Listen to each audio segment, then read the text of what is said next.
Today we're hanging out with our third candidate from the new Canon PowerShot lineup. This is the Canon PowerShot Elph 500 HS. HS meaning high sensitivity, and yes, this camera receives one of Canon's high sensitivity CMOS sensors.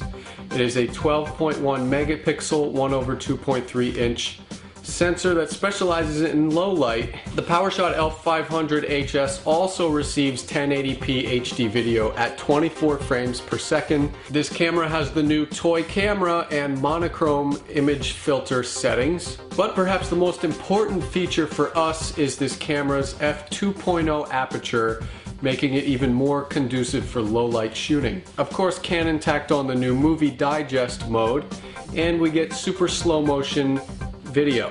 Also, this camera's auto mode has been enhanced to recognize up to 32 predefined scenes compared to last year's 22 predefined scenes. And when we say last year's, we compared this camera to the SD3500 IS, which was the company's first touchscreen model.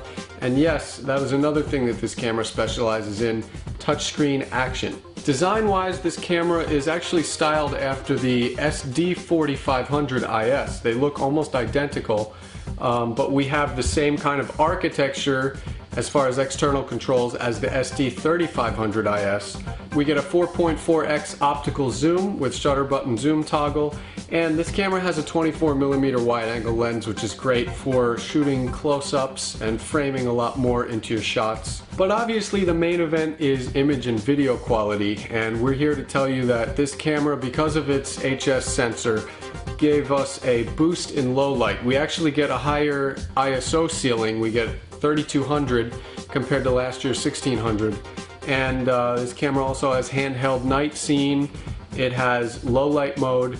So when it came to low light shooting, the Elph 500 HS was a lot more sensitive than last year's SD3500 IS. In bright light, both cameras were about neck and neck, and we recommend shooting in program auto at lower ISOs, because if you shoot in auto mode, it's going to boost the noise. 1080p video quality is about equivalent to the 720p video quality we had on the SD3500 IS.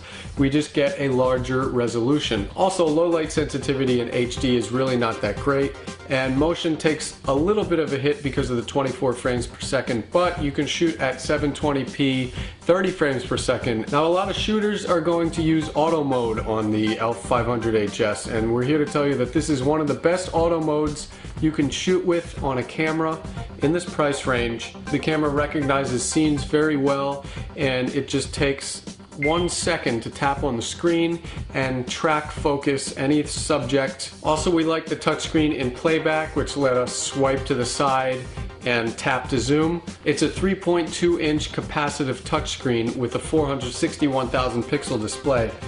Decent screen, could use a little extra refinement though when it comes to touch sensitivity, and we'd like to see pinch to zoom technology migrated into the touchscreen as well. For the more advanced shooters, Canon actually added TV and AV, shutter and aperture priority modes on this camera, so you could actually shoot longer exposures of up to 15 seconds with shutter speed, and you could adjust the aperture from f2.0 to f8.0. But for some reason, Canon capped the ISO at 100 when you're shooting at anything past 1 second. And that's definitely to keep the noise down. However, you know, when we bring the shutter speed down to something like 4 or 6 seconds and maybe want to do an ISO of 400 just to get a little more sensitivity, we can't do that with this camera, and we felt a little bit limited by that. Video files are MOV files, and keep in mind they're going to take up a significant amount of space. To be safe, we used a SanDisk Extreme Pro, and this thing handled it very nicely. We could also record to SD, SDHC, and SDXC cards. One other thing is we could have used a little bit more battery life, so frequent charges are going to be common with this camera. Overall, the Canon PowerShot Elph 500 HS is a quality point-and-shoot camera. If you're looking for a touchscreen, this is a great alternative to a Sony. For the full review, including image samples and video samples, be sure to go to www.infosyncworld.com. Until next time, I'm Mike Perlman.